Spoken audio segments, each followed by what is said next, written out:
Hello and welcome, one and all, to today's edition of LeeLive. Today we'll be talking a little bit more about the Final Fantasy VII Remake. I know, it's a topic I haven't talked about before. We're also going to talk a little bit more about Pokemon Mystery Dungeon and the current push for games to become movies.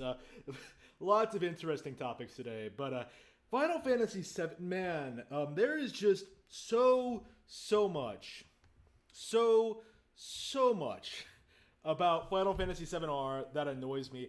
I've done what, like three or four live streams now, just talking about this one release, talking about how underwhelmed by it, how annoyed I am by the hype behind it. Oh wow, it can't even manage 1 million views. Final Fantasy VII R, it really does feel as if at this point, this thing, I don't think it's going to bomb necessarily. Not going. It's a remake of Final Fantasy VII. How would it bomb exactly? But I do think it's going to underperform. I think at this point, it's pretty self-evident to me that Final Fantasy VII R is going to lose a lot of traction after Episode 1. I think after Episode 1 leaves off on a cliffhanger in a ends in a cliffhanger, it's going to turn off potential players into continuing. I don't see most people buying episode 2, and I see less buying episode 3, and no one's going to buy episode 4 if they're stupid enough to make this more than 3 parts, because that's the thing that I think a lot of people do not stress enough. People will mention it in passing, like, oh, the only thing I'm concerned about is the episodic nature of it. But no, when you get right down to it, when you get right down to the nitty gritty, the big problem with Final Fantasy VII R right now, the one that should have everyone up in arms, is the episodic nature of it. I cannot stress this enough, that episodic releases are a complete cancer and have no reason to exist,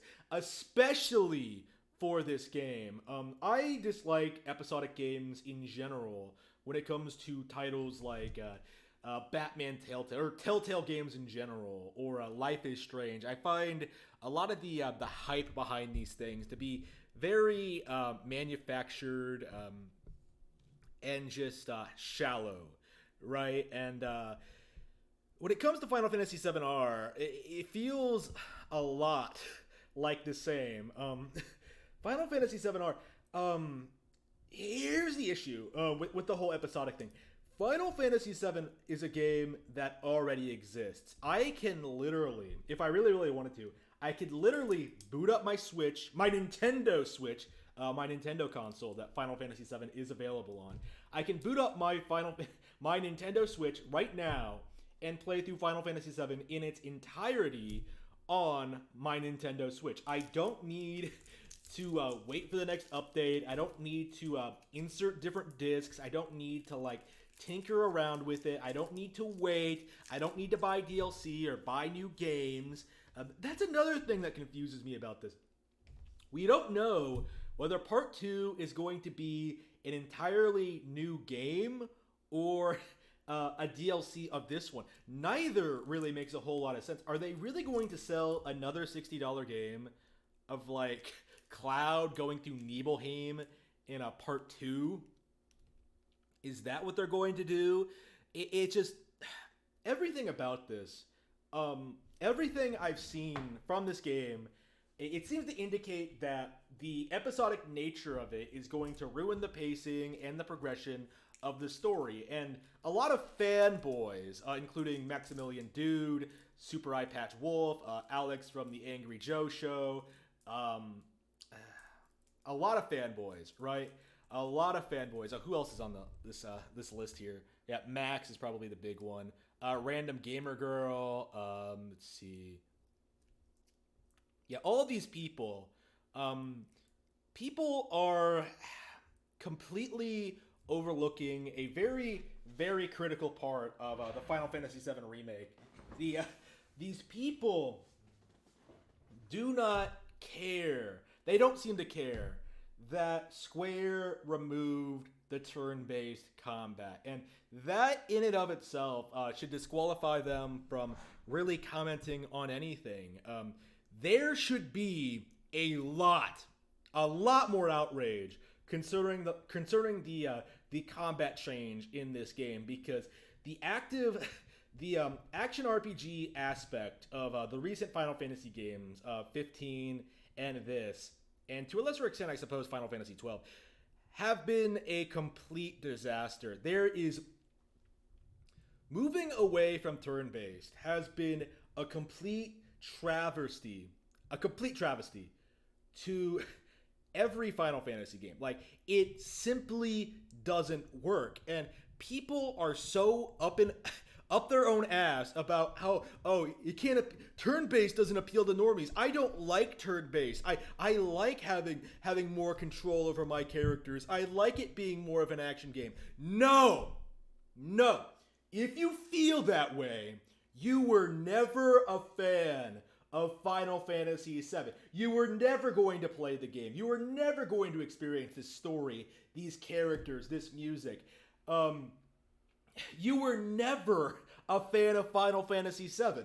Like, not appreciating, respecting, loving the combat system is downright disgraceful. And I'm so sick of people going along with Square's decision to alienate their fans, the longtime fans, the people who made this game a success in the first place, in order to appeal to normies and the mass market. No!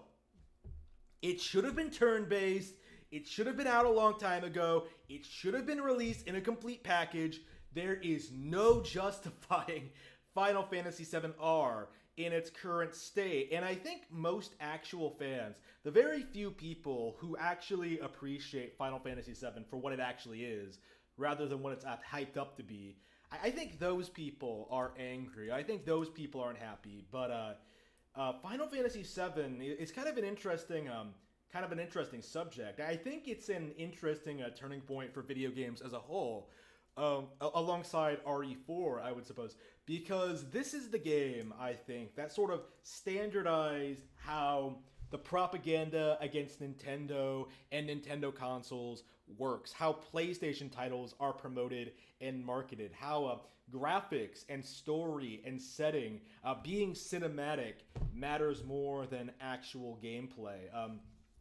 The media blitz that Sony pushed for this game to try and push it as the best, an evolution of Final Fantasy, even though this game isn't all that much better than Final Fantasy VI. The difference in quality between this and Ocarina of Time versus Final Fantasy VI and A Link to the Past is just unreal. Like, Ocarina, I don't think there's any question that, like, Super Mario 64 was more ambitious than this. Ocarina of Time was more ambitious than this. Final Fantasy VII, other than its cinematics, really. Yeah, and it sounds like I'm downplaying Final Fantasy VII. Again, I'm a fan of the game, but yeah, Nintendo was better. Still is better. It's so strange to see people push this narrative. What was I getting at? I keep getting sidetracked by reminding everyone, yeah, Nintendo is better. My point with this game, my point that I was getting at, it doesn't feel as if the people hyped up for the remake are fans of the original game. It feels like these people, the remake as a whole, I think, is exactly what people always accuse Nintendo games of being. A soulish rehash of old content. Like, I remember people like Spoony always coming out and trying to say that, like, oh, Zelda plots are just the same thing over and over and over again, when that's not really true, obviously, but it's starting to feel like when it comes to Final Fantasy VII, or Final Fantasy, or RPGs as a whole, they are becoming the same. They are playing the same, they're looking the same, they have the same audience. It doesn't feel like there's any niche or variety there, and I don't see anyone really coming out and really saying that this is not a good remake. This is not a faithful reimagining of what I liked about Final Fantasy VII. I don't see people talking about the gameplay. I don't see people like speculating on the lore. I'm seeing like Maximilian Dude look at posters like, oh, look at posters in the game and be like, oh wow, look at how much detail they put into the game. That's standard for games though. Like, is the game itself any good? Going by everything I've seen, everything I've heard, everything I've talked about, I don't think so. I don't think Final Fantasy VII R is an acceptable remake. I think the ideal remake is something that pays homage to the original while still improving and pushing forward the game, right? Making minor improvements while still retaining what made the original game special. And I think Nintendo, again, repeating myself here, Nintendo is the best in the industry.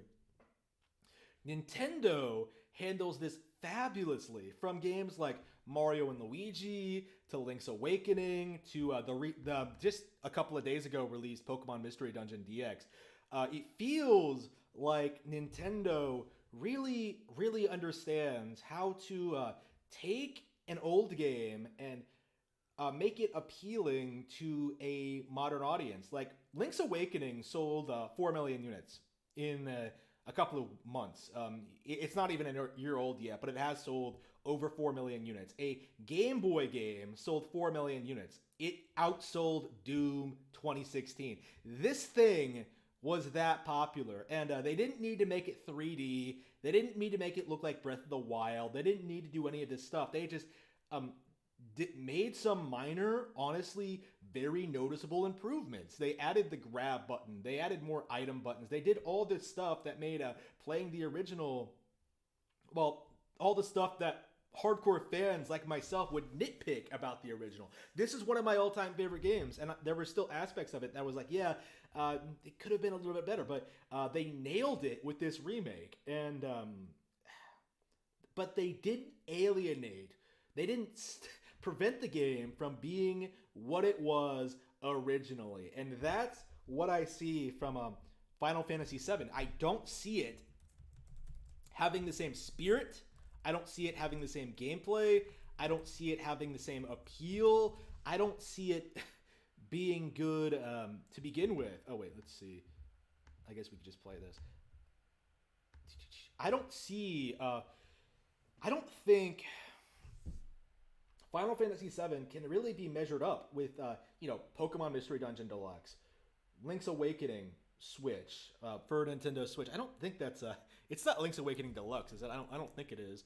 That was the Game Boy Color version. This is the third time this has been released. The second time this has been the second time it's been re-released. The third time it's been released. Okay, that's how you say that. Pokemon Mystery Dungeon was better, and the upcoming Trails of Mana, the new Mana remake from Square Enix looks a lot better than Final Fantasy VII R, and no one is really talking about that. And my point is, it really does feel, when you have a new Nintendo game, a sequel to a beloved classic or a remake, you're always going to have people nitpick about like the music, about the changes, the minor changes, the adjustments to difficulty, all of this stuff. And I'm not really seeing that with Final Fantasy VII R. And I think the reason for that, the reason this game isn't getting a lot of hype, why people aren't talking about it all that much, while it's mostly just a bunch of boomers and Twitch girls talking about it, the reason this game is the way it is because of nostalgia. Like, it's pure, unfiltered nostalgia. Like, Final Fantasy VII R is being hyped up because it's a remake of Final Fantasy VII that we've been teased for years, and Square is finally making it, and people don't want to admit that it looks disappointing. It's so frustrating seeing Maximilian Dude make videos like, chapter 2, it's so crazy, man. And I simply don't believe it. I'm not excited about seeing more. The only thing I'm interested in about Final Fantasy VII-R right now is how much it's going to sell and when is it going to when is the game going to end? Those are like the only two things I'm curious about at this moment. Like I said on Twitter today that I expect Animal Crossing is going to outsell both Doom Eternal and Final Fantasy VII-R. And I know it's going to outsell Doom Eternal, like quite easily, in fact. Final Fantasy VII, the original release, sold like 11 million copies. I don't think Remake is going to sell half that. Like, I think it's going to sell around the same as Doom Eternal. If New Horizons, Animal Crossing New Horizons sells, 15 to 16 million units, like I think it's going to outsell Doom Eternal and Final Fantasy VII-R combined, which is going to be hilarious. Someone on Twitter, PC Elitist, I'm looking at you. Someone on Twitter tried to tell me that Animal Crossing is a niche franchise, and I was just like, no, man. No, man. Animal Crossing is a lot of things, but it is not niche. I am just baffled that anyone seriously, like PC gamers are completely delusional. They are completely out of sync with reality. They essentially all they're doing at this point is trying to convince people that like PC it's better than Switch. It's ridiculous. It's completely laughable. Not a fan of everything that's been happening with.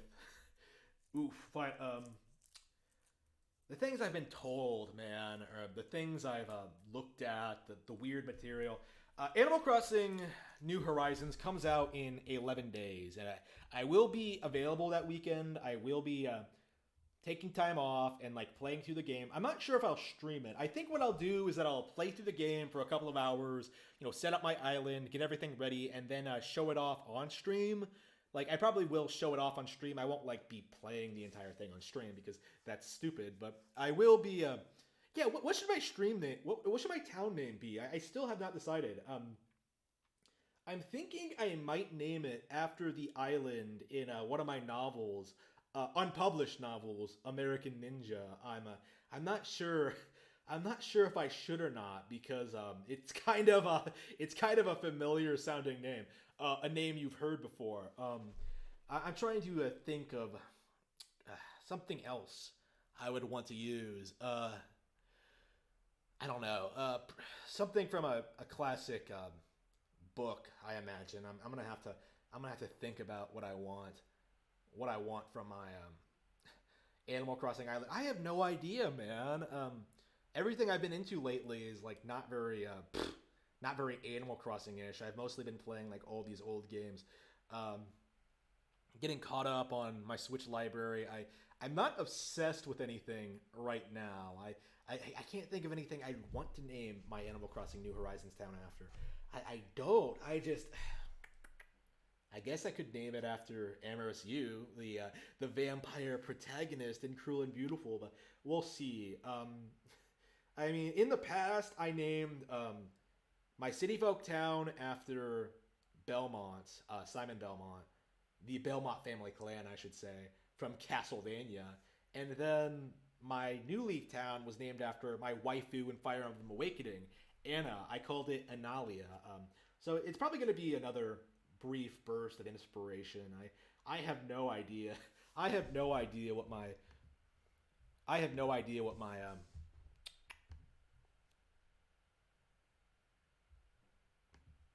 I'm going to name the town yet.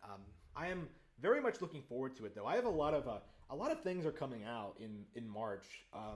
La Luna 1 and 2.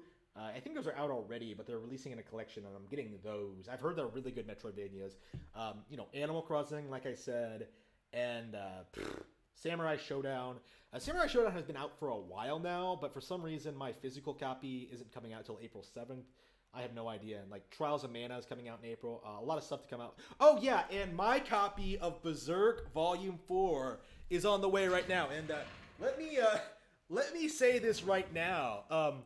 I think I already like the complete life and times of Scrooge McDuck more than Berserk. I'm gonna have to like finish it before I really give my thoughts on that. But yeah, I'm definitely digging this a lot more than I thought it would. Like more details when I do finish reading it. I was actually reading this just before I went live, and I was really struck by this amazing passage or these amazing set of panels that I really sum up sort of my view on success. Let me see here. I might as well read it aloud since I brought it up. Let's see here. Why live way out here if you're rich? There's more excitement in a cattle roundup than in politics, and it's far more respectable. Bah, who needs excitement when you've got money? Me, I fail at everything I try.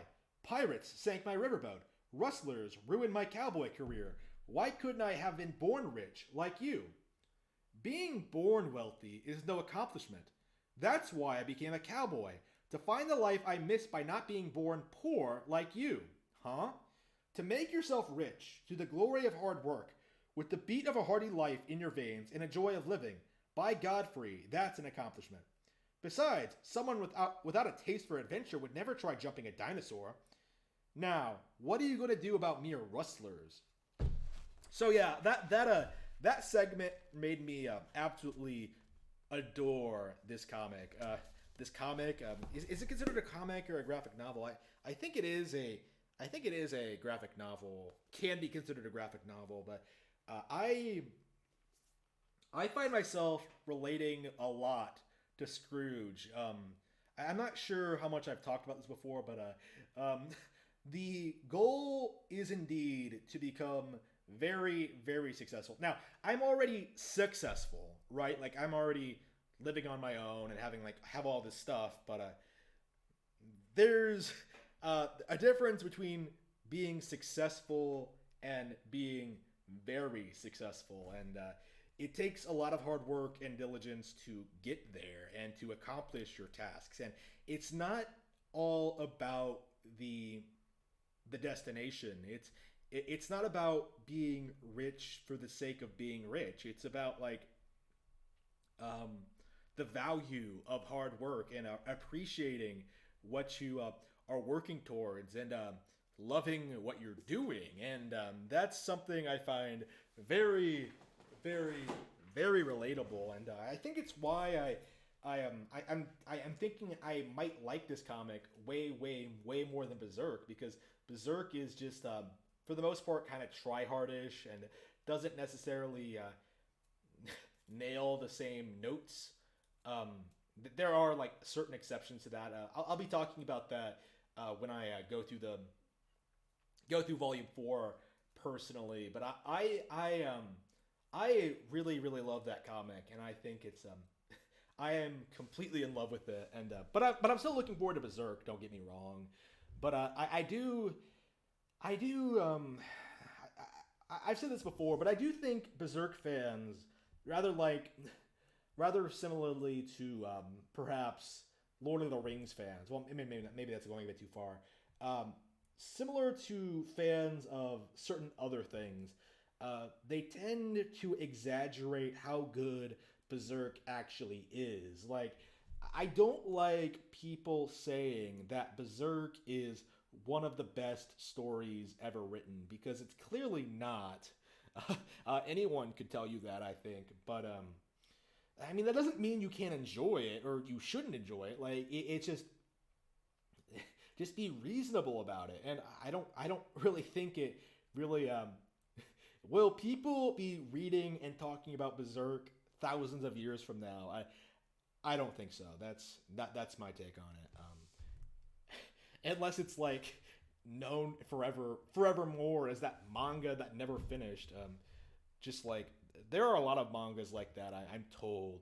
All right, so All right, so that's my thoughts on comics and ooh, so hyped. Okay, so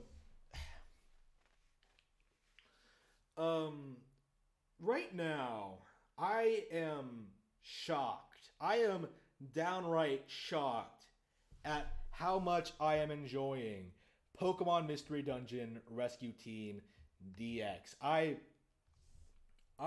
played this game when it first came out in 2006. This is not like new ground for me. I am a big fan of the original. Well, a fan of the original. I liked it a lot. It was a lot of fun. It was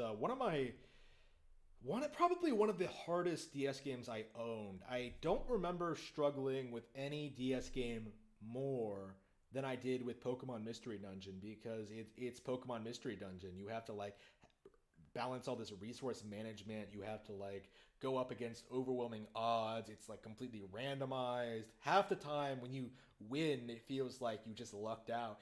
It was amazing, right? What I'm getting at is that like Pokemon Mystery Dungeon was a phenomenal Pokemon spinoff, and honestly, probably one of my all-time favorites. Pokemon Stadium is probably my favorite, but Mystery Dungeon is certainly up there, and certainly the one that really nailed the feeling of being a Pokemon the best. I am, and still to this day, really enamored with how like they gave such a took such a budget idea and made such a compelling sort of a world and like identity and characters out of it. Like you really do believe that these Pokemon are suffering through natural disasters, and you really do feel as if you're going out to help them and like forming relationships with them and like doing all this stuff for them. It's very, especially playing it now, it feels very basic in a lot of ways, but I still feel like super attached to everything that's happening. I love my partner. I love the little town you explore. I love like the cheesiness of it, and I love how like serious it can get at times. I'm very much enjoying this game. And unlike Final Fantasy VII R, this is the way I think a remake should be handled. Link's Awakening did this too. It was announced, and then it came out like a couple of months later, like, and it was like the same thing with like more, with quality of life improvements. Because like I think this more than Link's Awakening even has several improvements that makes it a lot more playable or a lot more bearable. Accessible, less frustrating than the original release. For one thing, you don't have like the two different versions with the different Pokemon. It's all in one game, which I think is an improvement for Mystery Dungeon as a whole. I don't know anyone who owned Red Rescue Team. I remember playing it at a demo station once, and it was like the same thing as the DS version. And that's the really weird thing about this game too, is that like I really do think this game, like literally this game, could probably run on DS hardware. I'm not even kidding. Like it looks super simplistic. It looks like Yoshi's Island almost. It's very colorful and bright, and like it has that like Crayola like look to it, and I love it. I love that kind of stuff. The music is fantastic, and I am completely enamored with what we've been seeing from this game. I think it is an excellent release, one that I know is already is already fairly successful. I'm curious as to how well it's going to do, because a lot of people, Xenoblade fans, are like kind of going after this game right now. Let me spell any doubts for you here. This game is better than Xenoblade Chronicles Definitive Edition. Like you don't have to wait for a re-release to like verify that this is better than Xenoblade. Fire Emblem Three Houses is better than Xenoblade. Link's Awakening is better than Xenoblade. Ys 8 is better than Xenoblade. I was going to make an entire video about that, to be completely honest with you. There are so many games that are better than Xenoblade. I'm so frustrated with Xenoblade fanboys sort of coming out and pushing these narratives and like trying to cause drama for no reason. They are honestly, due to their behavior on Twitter and like their their pornographic tendencies and their attitudes and their conspiracy theories. They are rapidly becoming my least favorite Nintendo franchise, Nintendo fan base. More so, Paper Mario fans haven't done anything for years. The worst thing they did was the whole laughing at Mario and Luigi Alpha Dream going bankrupt. Xenoblade fans are just obnoxious because they're always railing on other RPGs or just for existing. Like Pokemon Sword was better than Xenoblade Chronicles 2. That's another good example. I've been playing a lot of Pokemon Sword, and it is phenomenal. Phenomenal. Love Pokemon Sword. Really enjoying that. I'm a big fan of big fan of Mystery Dungeon. And I didn't even mention the most exciting thing. I did not mention what Pokemon I was. I did not mention what Pokemon I was. I am a Meowth. Yes, I took the comprehensive personality test, and I can confirm this. I am a Meowth.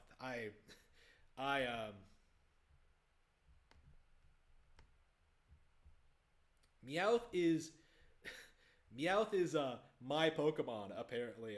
I'm not sure what exactly I see in Meowth, but I completely agree with that. I love the choice, and I am sticking with it for this playthrough. I am a Meowth, and I am going to conquer Mystery Dungeon. It's going to be fantastic. Definitely. This was not planned. This was not scheduled. I was not going to cover this, but I noticed this a lot. Look at this. Half-Life. People don't care about Half-Life anymore. Look how much less popular Half-Life has become over the years. Ooh, down, whoop, whoop. Ooh, down, spike, and a little bit of spike, and then downward spiral. Compared to other FPS franchises, look at this, embarrassing. It's not a conspiracy theory. I'm not messing with you. I'm not exaggerating. Half-Life Alyx is probably going to bomb. It's going to underwhelm people. I don't think Half-Life fans are going to be impressed. In a way, I think this is going to be the game that sort of ends the Half-Life franchise. Half-Life 3, we already know, it's never going to happen, and this is just a example of that. It's just, oof. It's just unbelievable. Let's see. To promote the franchise and let players catch up on the history of Half-Life, Valve made all the Half-Life games free to play for a few months, but it failed to capture much traction with a very low amount of players returning to the games. Yeah, and people say PC gaming isn't dead. Valve can literally give away the original games for free to try and drum up hype for Half-Life Alyx, and they can't manage that. They completely fail. It's so embarrassing. VR is dead in the water. So many people try to say that it's going to be the next big thing. It's not going to be the next big thing. Every VR game has been a complete disaster and a disappointment.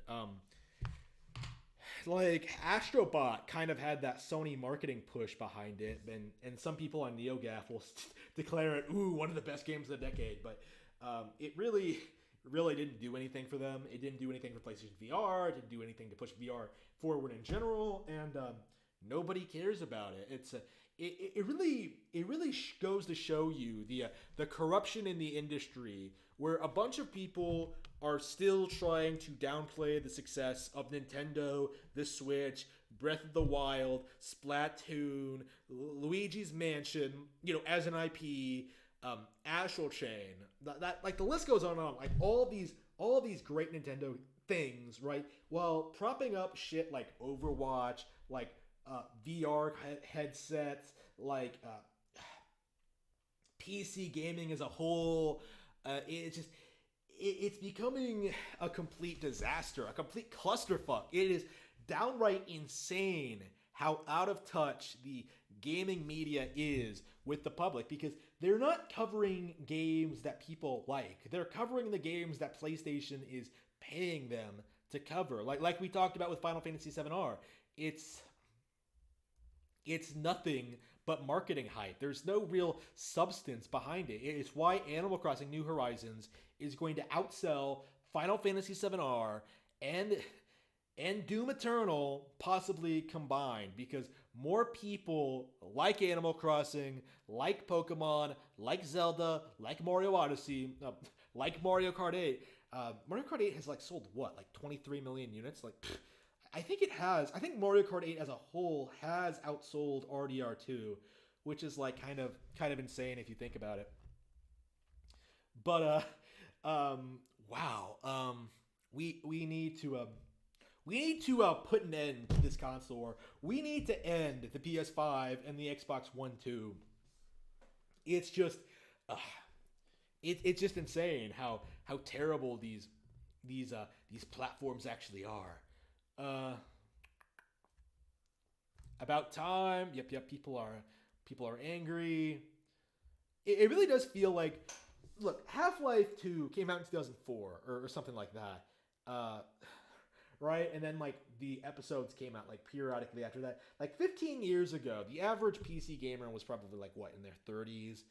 Now they're like what, 45 to 50, like older people, right? People who don't play games, people who should have families and lives, who don't want to strap on a headset. They're not the target audience for this. It's very, very interesting to see people.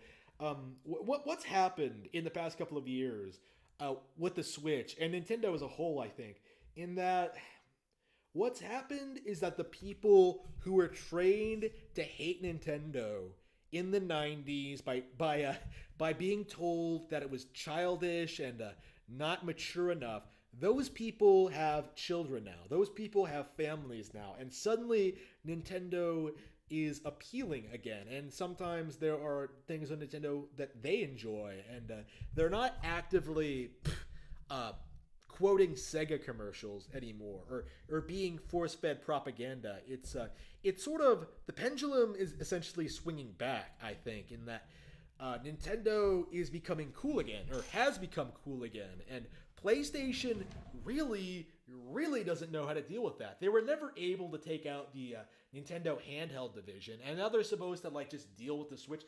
No, it's a complete train wreck. It really is a complete train wreck. I am not too hyped about that. Let's see. Let's look at the PlayStation 5 is about to milk you for every last penny. Yep, this will be justified with a subscription service. Yep. If you don't pay monthly, you bought a brick. Yep. Yeah, it seems like they're going to be pushing more subscription services and more bullshit. Yeah, I'm not surprised by that at all. Let's see. Daily reminder that GameCube was better than PS2.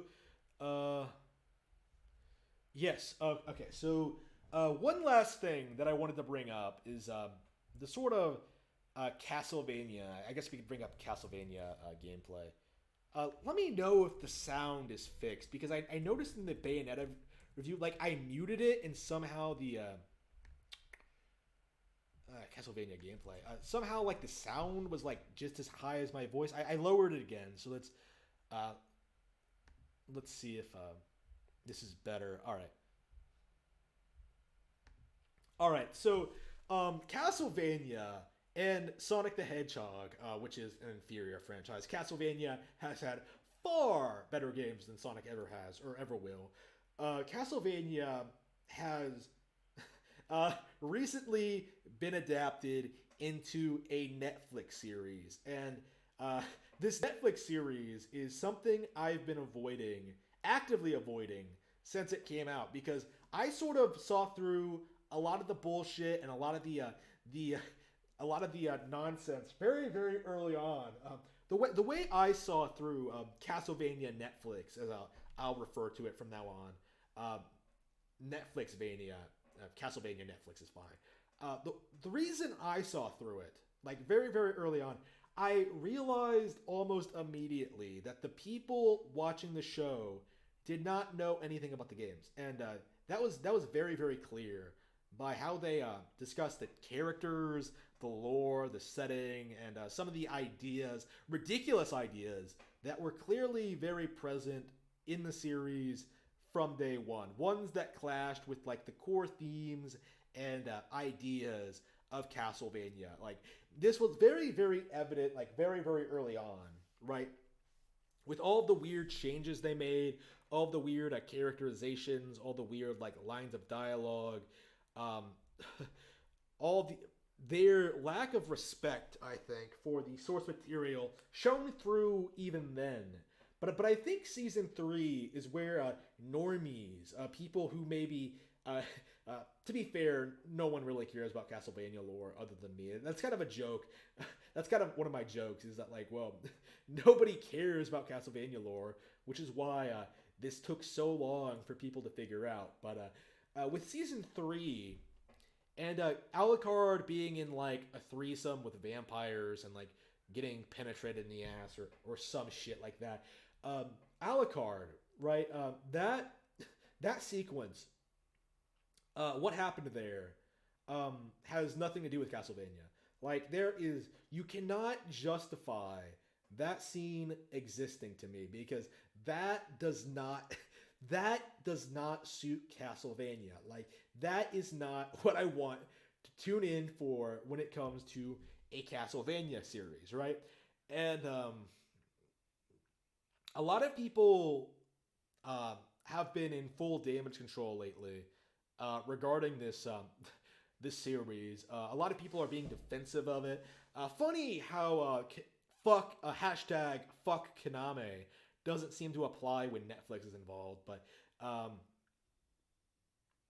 it's so incredible how so few people were willing to really address the elephant in the room that this was not Castlevania, and I do think this is a problem with video games as a whole right now. In that the gaming industry, journalists, media people, the developers themselves, marketing people like the producers, they want gaming to break into other mediums, right?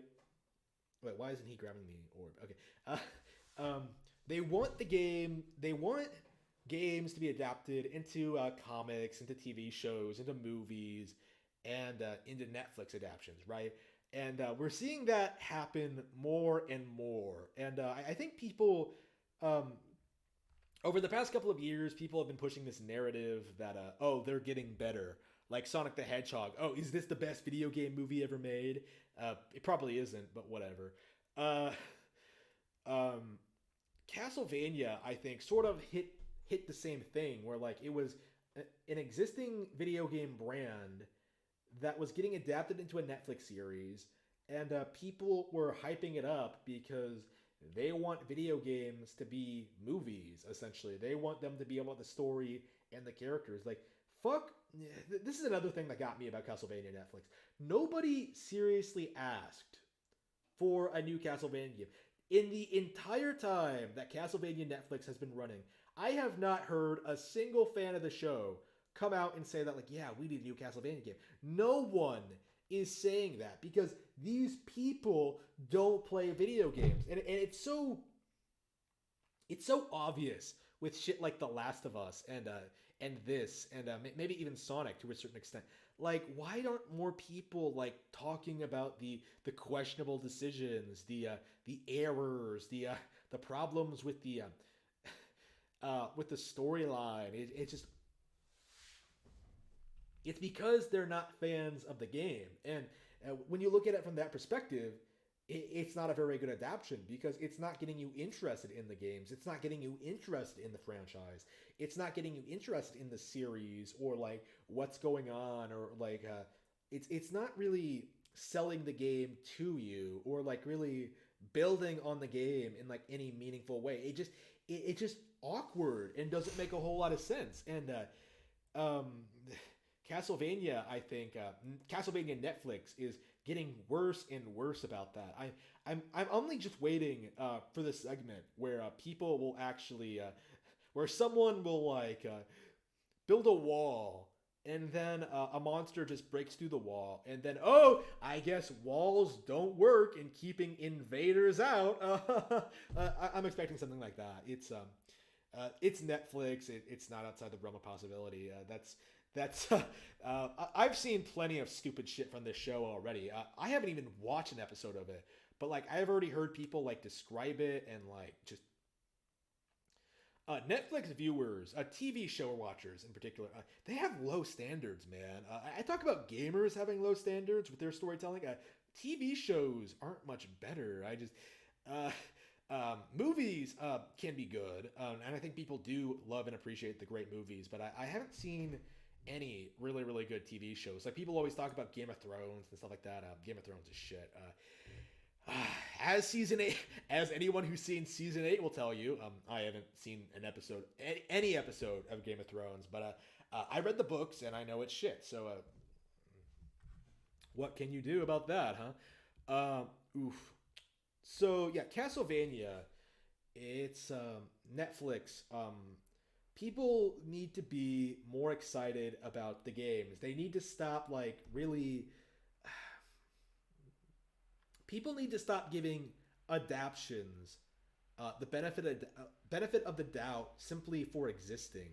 Like I suppose when you get right down to it, that Castlevania Netflix, Sonic the Hedgehog, um, The Last of Us TV, the TV series, they're really not that different from the Super Mario Bros. Movie. They're just going to be shallow, uninspired, just drivel that like rips off other better material. It's just I would much rather watch a quality original program, right, than like a an adaptation that doesn't respect the source material. I have this problem with the Harry Potter movies as well, actually, in which the movies do a terrible job of adapting the books to screen. I cannot emphasize enough how much I hate the movies. Some of the movies, most of the movies, everything except the first two. I think the first two I consider to be classics, actually, but I gotta watch all the Harry Potter movies again to give my thoughts on that, to give my full thoughts on that. But adaptions should respect the source material, and I don't see that from Castlevania. I don't see that from Sonic. To be fair, when it comes to Sonic, I don't think the source material respects itself. Uh, Detective Pikachu. Detective Pikachu, I think, is the greatest video game movie ever made, because that is a series that respects its core identity, its spin-off nature, what it's trying to do, what it's trying to accomplish, and it does most things reasonably well. It's not the best movie ever or anything like that, but I was very very surprised with it, especially since it did something I never thought a film would do, and get realistic looking Pokemon to not be creepy. Yeah, Detective Pikachu heads and shoulders above Sonic the Hedgehog the movie. It just Are we gonna get a Sonic the Hedgehog the movie, the game? It's kind of frustrating that people don't make stuff like that anymore. Maybe they do, but I don't really follow it. It doesn't feel like goofy stuff like that gets made anymore. Kind of a shame. It's gonna make like the next generation nostalgia critic very, very unable to find material. Like, oh no. It's just, what are they gonna do? Like review old YouTube celebrities? Like, are they gonna do like do irate gamer reactions? I don't know. I don't know what a 2040 nostalgia critic would be like. Meaning someone who grew up like today, doing a nostalgia critic like show. It's just weird. They won't be able to play Fortnite because Fortnite will be probably offline by that point. I can't see it continuing. Well, I guess it could still have bots. It has bots now. The game is already kind of being kept on life support by bots, and nobody's really addressing. Oh, can I talk Ninja?